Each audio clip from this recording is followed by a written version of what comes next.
Bueno, buenos días. Muchas gracias por estar acá. Estoy muy contenta. Me encontré con un compañero en la universidad, con 3 estudiantes que estuvieron también en la universidad, así es que ha sido muy interesante el inicio de esto. Y bueno, como explicaba Michelle, en términos muy simples, la multimodalidad es la relación de más de un lenguaje para crear el significado. Y en realidad, si ustedes se fijan, siempre tenemos más de un lenguaje. Incluso cuando estamos conversando en la oralidad, ¿ven? Yo estoy aquí con otro lenguaje, que es el lenguaje del gesto. Y hago esto, me sale espontáneo, ¿no es cierto? Porque lo tenemos integrado. O por ejemplo, mire el caso si yo le digo, esta profesora, ¿es usted profesora o no? No. Ya, me la voy a convertir en profesora. Me encanta ser profesora. ¿Y usted es profesora o no? Sí. Ya, entonces yo digo, esta profesora, o digo, esta profesora, y estoy diciendo lo mismo verbalmente, y solamente mi gesto el que está mostrando que son dos personas diferentes. Entonces, se fijan que la multimodalidad está siempre, es algo habitual en las maneras que construimos significado. Lo que pasa es que a partir de los años 90, específicamente en 1996, se genera una teoría de trabajo con la imagen, y lo que es importante es que surge dentro del contexto escolar, como una necesidad en el mundo anglosajón, eso sí, para trabajar con los niños e integrarlos a todos, no solamente los que conocen los géneros discursivos. Los que son profes saben que cuando un estudiante uno le pide hacer un ensayo y sabe lo que es un ensayo, lo va a hacer perfecto. El problema son los niños que no conocen esos géneros, y el potencial que tenía la imagen para esos niños también para crear significado. Entonces, ese es el inicio de la teoría multimodal. Por supuesto, se ha extendido hacia la arquitectura, hacia la semiótica en general, pero lo interesante es que surge del contexto educativo. Entonces, dentro de esta breve introducción, vamos a observar algunos modelos de construcción multimodales. No lo vamos a ver todo, la multimodalidad es una teoría que tiene muchas categorías, pero vamos a elegir algunos que nos son apropiados, pertinentes, para trabajar las infografías. Y también podría ser afiches, memes. Los memes son un material educativo, didáctico, muy interesante. Para cualquier tipo de género informativo multimodal, utilizamos los mismos conceptos que vamos a ir viendo ahora. Así que no es solamente para la infografía. Después ustedes lo van a ir adaptando en la medida en que lo vayan requiriendo para sus actividades pedagógicas. Vamos a insertar la actividad en lo que se llama la pedagogía del género, es decir, pedagogías que se sustentan en que los estudiantes comprendan claramente, no solamente a nivel intelectual, sino que en el hacer, ¿cuál es el género que los profesores están demandando? Porque si yo le digo a un estudiante, haga un afiche o haga una infografía y no les explico exactamente y no lo hago con ellos, ¿qué es lo que es? No van a poder lograr. Salvo a lo mejor tengo algún estudiante que en su entorno familiar sabe lo que es una infografía, porque tiene un hermano diseñador, porque tiene qué sé yo, una mamá periodista, podría ese niño abordarlo, pero el resto queda fuera. Y si no les damos buenas indicaciones, no solo verbales, sino que visuales, es imposible hacer este género. Vamos entonces a ejemplificar todo el modelo de trabajo, todo el ciclo de trabajo con la infografía, y vamos a ver qué evaluar finalmente. Eso es muy breve, vamos a ver cómo podríamos evaluar este material. Y para convocar entonces a los distintos niveles que debe haber aquí de ustedes, digamos, trabajando con quizás niños muy pequeños, con estudiantes más grandes. Vamos a presentar aquí entonces 2 ejemplos de infografía, uno hecho por una niña muy pequeña en segundo básico, que todavía no se nota aquí la escritura, pero ella está iniciando su proceso de escritura, y acá el de una estudiante en primer año de la universidad, ¿no es cierto? Entonces la infografía nos permite abordar distintos niveles de estudiantiles y no solo la infografía, todos los géneros multimodales, pero lo vamos adaptando según las necesidades propias del grupo con el que estemos trabajando.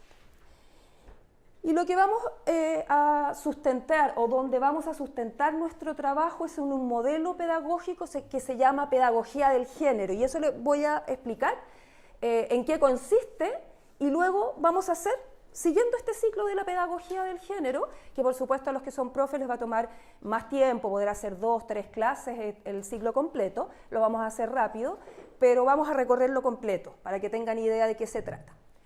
Entonces, la primera parte de este ciclo, pedagogía de géneros discursivos, porque la noción de género discursivo es mucho más amplia que las nociones de géneros literarios. Géneros discursivos son patrones de composición, por así decirlo, de el lenguaje en uso. Nosotros aquí estamos estableciendo un género discursivo, que lo conocemos, ¿no es cierto?, que es el taller, y por lo tanto sabemos muy bien, nadie les tiene que explicar a ustedes dónde ubicarse, nadie me explica a mí, porque lo tenemos internalizado, sabemos, lo conocemos, lo desarrollamos. La dificultad es cuando no conocemos los géneros, y eso es lo que queremos ver ahora. Entonces, lo primero que vamos a hacer es deconstruir el género, desarmar el género, mostrarse a los estudiantes, ver cómo se construye este género multimodal, cuáles son sus características verbales y visuales. Me voy a centrar en lo visual en esta ocasión, pero por supuesto que uno puede ir aportando también desde el ámbito del lenguaje. Luego que uno ha deconstruido el género y le ha mostrado claramente a los estudiantes lo que quiere lograr con ellos, o de dónde surge lo que nosotros vamos a hacer, y mostramos ejemplos reales, abordamos esta segunda etapa, que es la construcción conjunta. Y aquí yo diría que hay, para los que son profesores, una diferencia cómo lo enfrentamos siempre. Tendemos nosotros en la construcción conjunta a explicarle a los estudiantes de qué se trata el género y cómo se hace, ¿no es cierto? Entonces, en una infografía yo podría explicarle que es un tipo de género periodístico, que tiene imágenes, que está en desarrollo, que no es un género que sea estable, sino que se va modificando porque es un género de aparición reciente, pero no llegamos a hacer el género con ellos, sino que se lo explicamos. Eso en general trabajamos así. Este modelo requiere que el profesor trabaje con los estudiantes en una construcción conjunta, que es lo que vamos a hacer nosotros también. Entonces, no es solamente explicar cómo funciona este género, no es solamente modelar como profesor cómo se construye, sino que es construir con los estudiantes. Y ahí uno como profe tiene harta demanda, porque está organizando la participación de todos. Por lo tanto, tengo que darle la palabra, tengo que valorar sus propuestas, tengo que ir desde afuera hacia adentro para llegar a un buen modelo. Cuando digo de afuera hacia adentro me refiero a la estructura, hasta que terminemos lo último, que va a ser la ortografía. No va a ser nuestro punto de inicio la ortografía, pero también la vamos a, por supuesto, integrar dentro de esta evaluación, pero como la guinda de la torta, ¿no es cierto? Primero vamos a ir estructurando desde afuera hacia adentro este género. Y luego, como les digo, aquí hay harta demanda para el profesor, porque hay que estar bien activo, involucrando a todos los estudiantes. Después viene la parte de la construcción independiente, donde los estudiantes trabajan solos, o en parejas, o en grupos, pero independientemente. Pero como tienen el modelo acá, tienen la posibilidad de siempre estar con el referente para la creación. Entonces, eso es lo que vamos a hacer hoy día en esta sesión. Vamos a recorrer este ciclo un poquito más rápido que lo que sería si fuese real, digamos, en un contexto educativo real, pero lo vamos a hacer completo. Entonces, aquí tienen las etapas que yo acabo de mencionarles, que es esta secuencia didáctica completa. Primero, de construcción del género, es decir, lo deconstruimos, lo desarmamos, lo analizamos. Esa es una pega de nosotros como profesores, previo a nuestra clase. Tenemos que entender cómo funciona este género. Observamos ejemplos reales para eso. Luego viene la segunda etapa de construcción conjunta con los escolares, con los estudiantes, porque como les digo, esto también podría ser perfectamente utilizado en educación terciaria, no solamente para estudiantes en el sistema escolar. Y después estamos en la construcción independiente por parte de los escolares. ¿Por qué nos sirve? Voy a ir rápido acá, no me voy a detener en esto, porque es un modelo que nos permite no centrarnos en nuestro conocimiento intuitivo. no es solo nuestro conocimiento intuitivo o el conocimiento general que tenemos del sentido común para la construcción, sino que se sustenta en que el profesor conoce ese género y la meta es lograr la enseñanza del género de manera explícita, muy clara, sin que quede ninguna ambigüedad en esa construcción. Y finalmente, esta secuencia que vamos a diseñar tiene como meta que los escolares realicen manual o digitalmente, eso dependerá del interés del profesor, una infografía. Entonces aquí está el ciclo que les presenté inicialmente y esto es lo que vamos a partir con la deconstrucción del género. Vamos a partir con esta primera etapa. Entonces lo primero, esto es para nosotros, no tendría por qué ser para los estudiantes, pero para que nos enfrentemos a los modelos composicionales, los afiches, las infografías, los memes, en general, todos los géneros de tipo de imagen fija que involucre el modelo también verbal, nos vamos a encontrar que hay 3 modelos, que los voy a presentar por supuesto. Entonces los vamos a conocer y vamos a elegir uno de estos modelos para trabajar después con los estudiantes. No vamos a enfrentar los 3, dependiendo del nivel, por supuesto, de nuestro grupo. Si son niños de enseñanza básica, yo les aconsejo elegir un modelo. Que ustedes decidan cuál les gusta más y lo utilizan. Pero si son chicos más grandes, de enseñanza media, por ejemplo, o estudiantes universitarios, bueno, uno puede seleccionar 1, 2 modelos, incluso si son universitarios, 3, ellos decidirán lo que hacen, ¿no es cierto? Pero mi sugerencia es con los niños más chicos guiarlos más, nosotros decidir cuál es el modelo que vamos a utilizar. Entonces, ¿cuáles son los modelos? Son 3 y los vamos a ver en ejemplos reales. Esto es la deconstrucción del género, cuando uno lo presenta con ejemplos reales, que yo todavía no he presentado nada. El modelo de núcleo y periferia, nos vamos a dar cuenta que hay un núcleo de información y hay una periferia de información. Ese es un modelo. En la publicidad es muy evidente, esto también nos sirve para los géneros publicitarios. Hay otro modelo que es lo ideal y lo real. Lo ideal se ubica arriba, lo real se ubica abajo. Es modelos de composición que los tenemos integrados porque estamos, como son géneros discursivos, los que estamos observando, nosotros estamos insertos dentro de la sociedad, por lo tanto no nos damos ni cuenta y los integramos y los tenemos muy presentes. Ahora la idea es tomar conciencia de eso. Y el modelo de lo dado y lo nuevo, que ubica la información al lado izquierdo, lo que se presenta como conocido, y al lado derecho lo nuevo, lo que el creador quiere presentar como nuevo. Puede que para nosotros no sea nuevo, pero el creador es el que diseña finalmente la composición de su texto específico. Entonces vamos viendo algunos ejemplos de publicidad. Acá tenemos el modelo de lo ideal y lo real. Hay algo que se nos presenta arriba que se presenta como ideal y hay algo que se ubica abajo que se presenta como real. Puede que nosotros no comamos hamburguesa McDonald's, pero igual está la publicidad ahí y se nos está presentando de esta forma. Entonces, si lo ideal está arriba y lo real está abajo, ¿quién podría leer este afiche o esta publicidad? La hamburguesa es lo real, para empezar. Entonces, ¿y qué es lo que es lo ideal entonces? El precio, mire, hamburguesa cuarto de libra, 1.000 pesos, ideal. Esa es la idealización que hizo el creador. Y lo real, sabemos que las hamburguesas no son así, lo tenemos claro, pero se nos presenta como si eso fuese lo real. Sí, después llega una cosa chica, no es eso. Los observadores podemos ser críticos, evidentemente, y de eso se trata, pero no podemos modificar el mensaje. Sí podemos cuestionarlo, podemos criticarlo, pero el creador diseñó esto y no tengo opción yo de modificarlo. Otro modelo, el de núcleo-periferia. Al medio está el núcleo, lo más importante, y el resto es periférico. Ese es otro segundo modelo.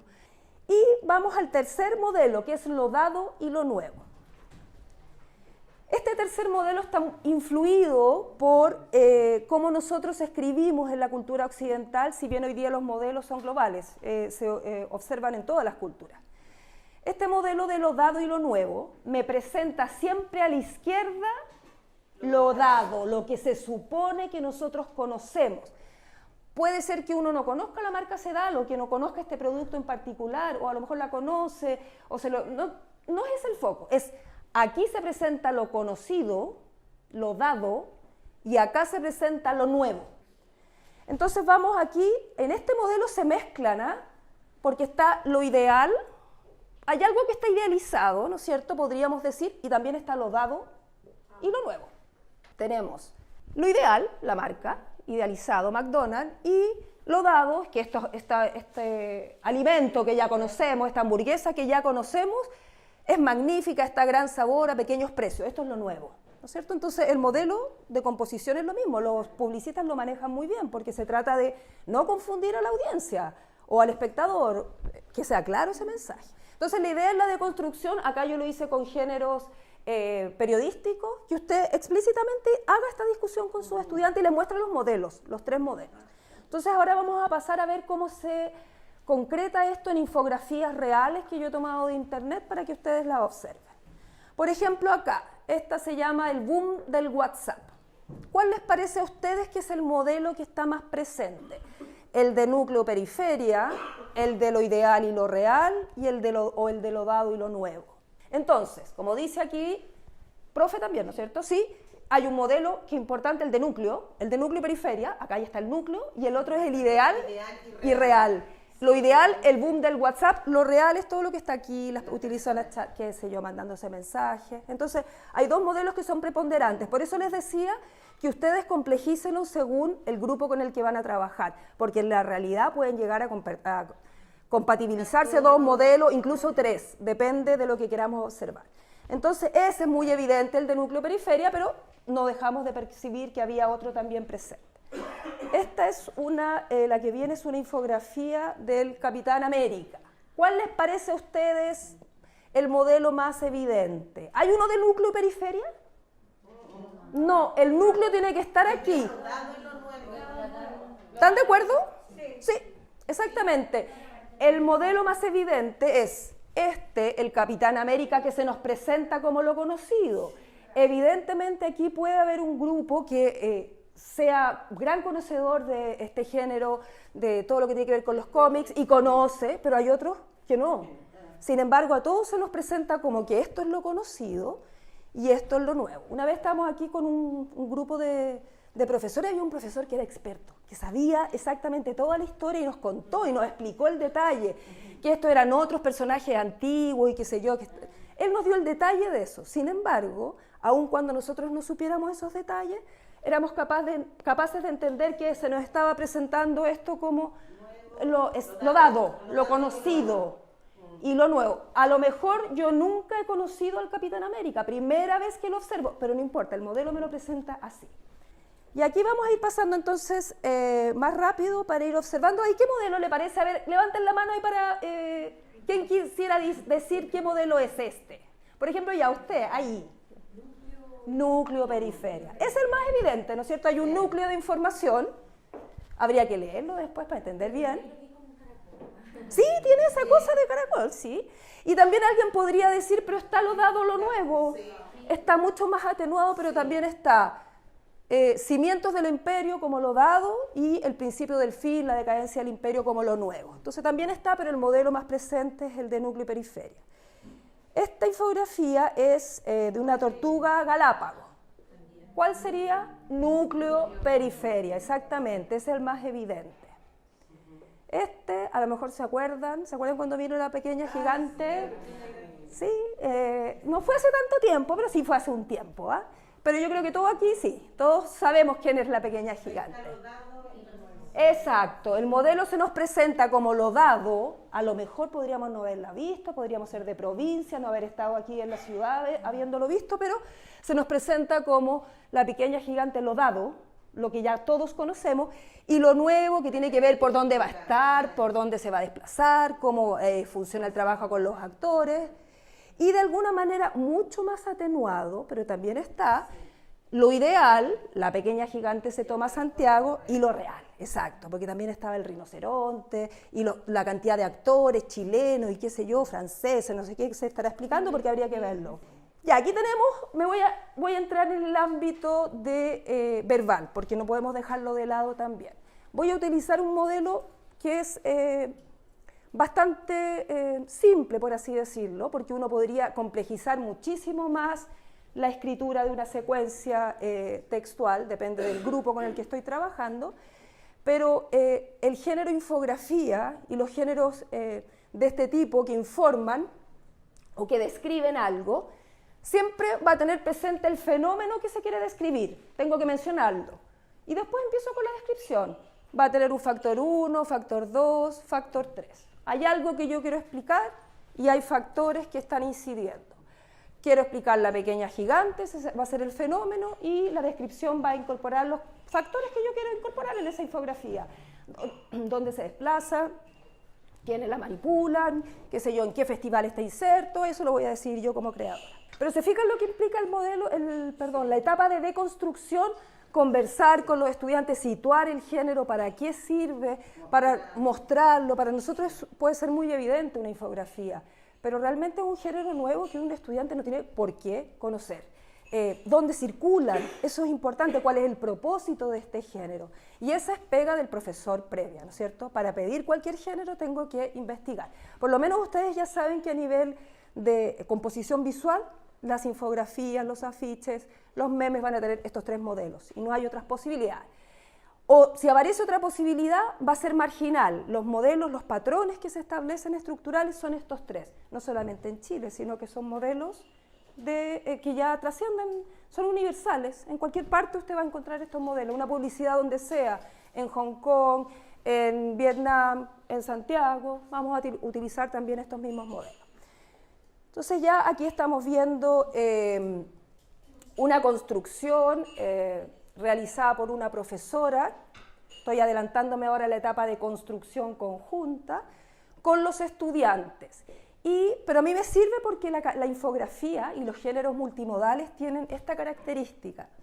Se llama ensamble, que yo necesito leer lo verbal y lo visual juntos, porque si yo tapo lo verbal, usted va a ver una zanahoria, unas lechugas, unos granos, pero no entiende de qué se trata.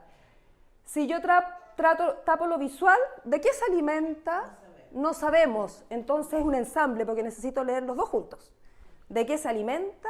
Y tengo ahí la alimentación.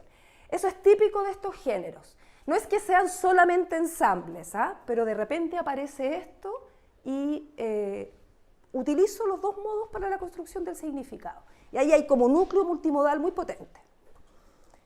Entonces, por ejemplo, la vizcacha, hay información respecto de quién es, cómo es, dónde habita, etc. Entonces vamos ahora a esto, a la etapa de construcción conjunta. La primera etapa la hicimos muy rápido, la de construcción del género. En rigor implica muchísimo más tiempo para que el estudiante tenga claro para qué sirve ese género, porque si no, ¿cómo voy a pedirle que lo haga? Entonces luego viene la construcción conjunta con ellos, y aquí es donde les digo yo que el profe tiene un rol bien importante. Es demandante en el sentido de que uno tiene que estar atento con todo el curso. Por supuesto que si esto lo empiezo a trabajar como manera metodológica con los estudiantes más pequeños, evidentemente van a estar mucho más acostumbrados a trabajar con la pedagogía del género que si los tomo cuando están más grandes, pero aún así, aunque sean estudiantes grandes, son muy agradecidos ellos de que se construya con ellos lo que se les va a pedir, porque queda el modelo claro. Entonces vamos a trabajar con el cuaderno perdido de Claudio Gay, no sé si lo conocen, un material muy bonito que está disponible en internet, es gratuito. Es un texto que se elabora a partir de los dibujos del naturalista francés Claudio Gay, que llega a Chile en el siglo XIX.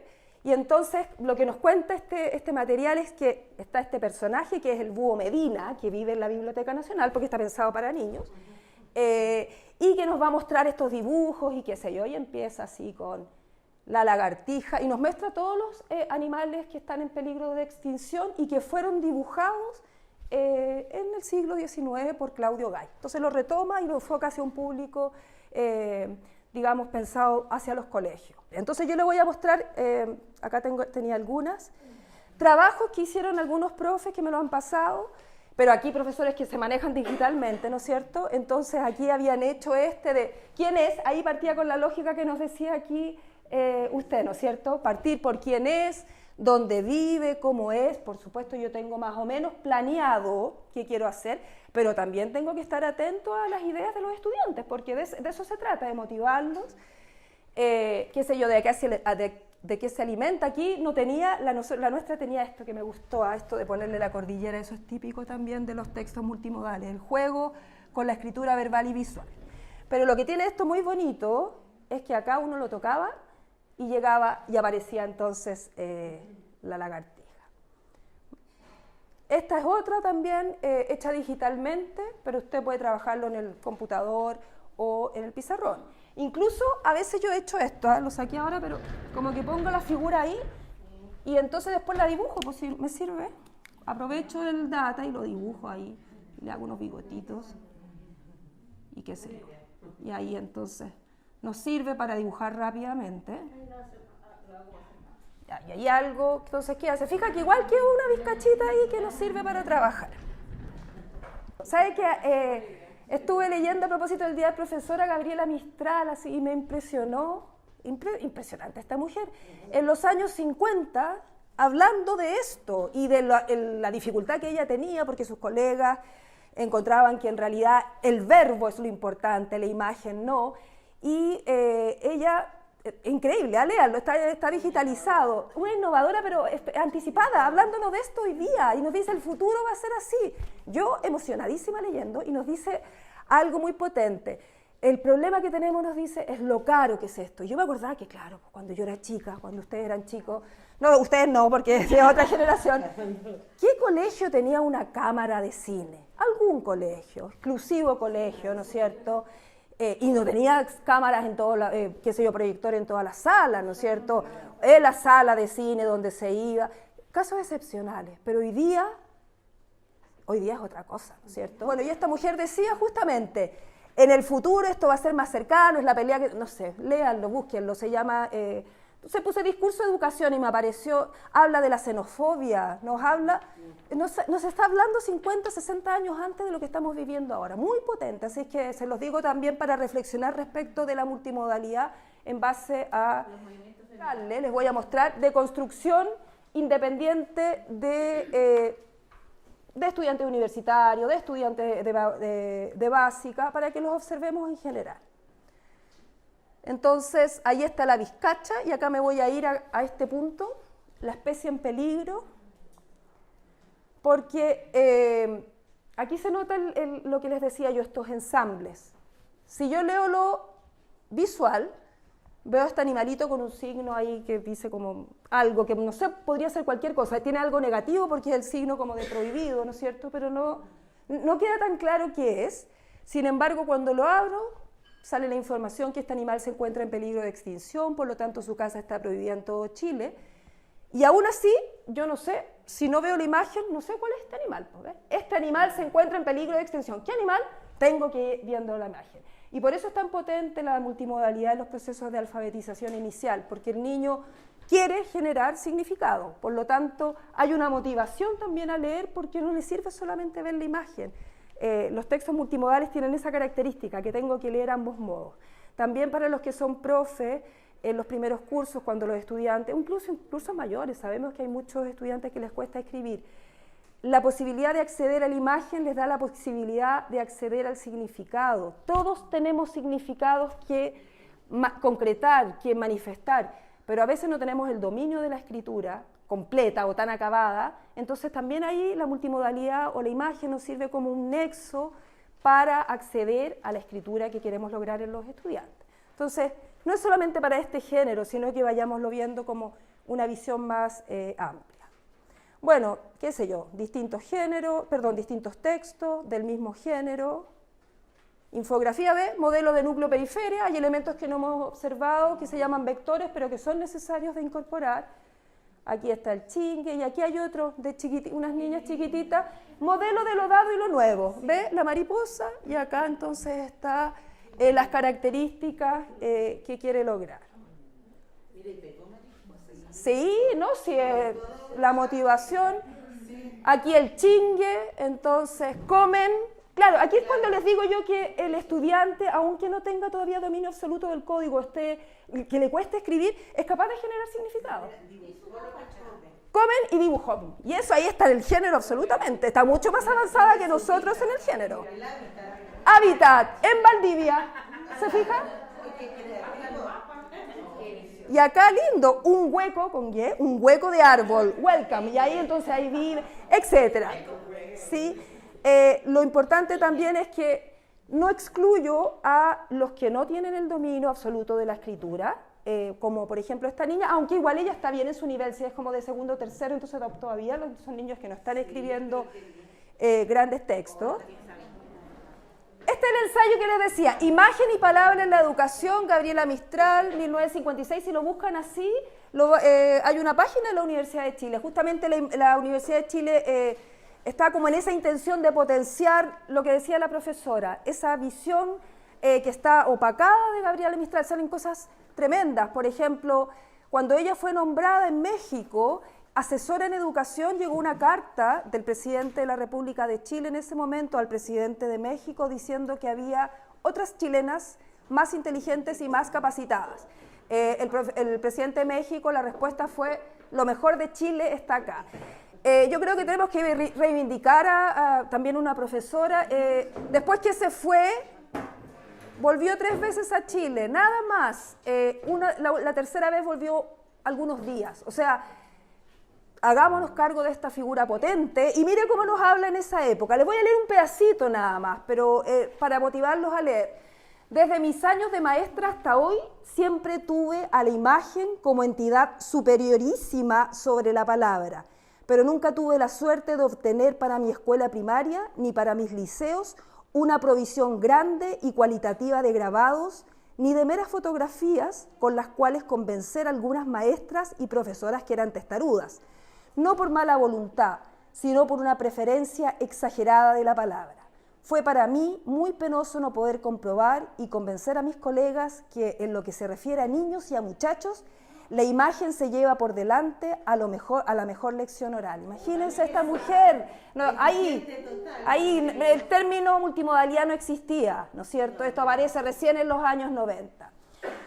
Con este término, hay muchas más por supuesto. Gran oposición tuvo el indiscutible en sus comienzos. Los profesores le daban un ceño hostil, porque pensaban en que aquello llegaría a suprimirlos, cosa que no ocurrió ni ocurrirá nunca.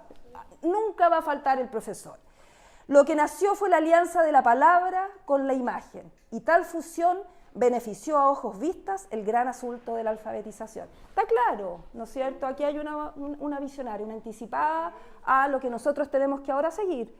El nexo de la imagen, no vamos a dejar de lado el lenguaje verbal, si nuestro foco es alfabetizar, pero sin dejar de lado lo que significa la imagen y cómo estamos inmersos hoy día en una sociedad donde la imagen tiene un rol fundamental.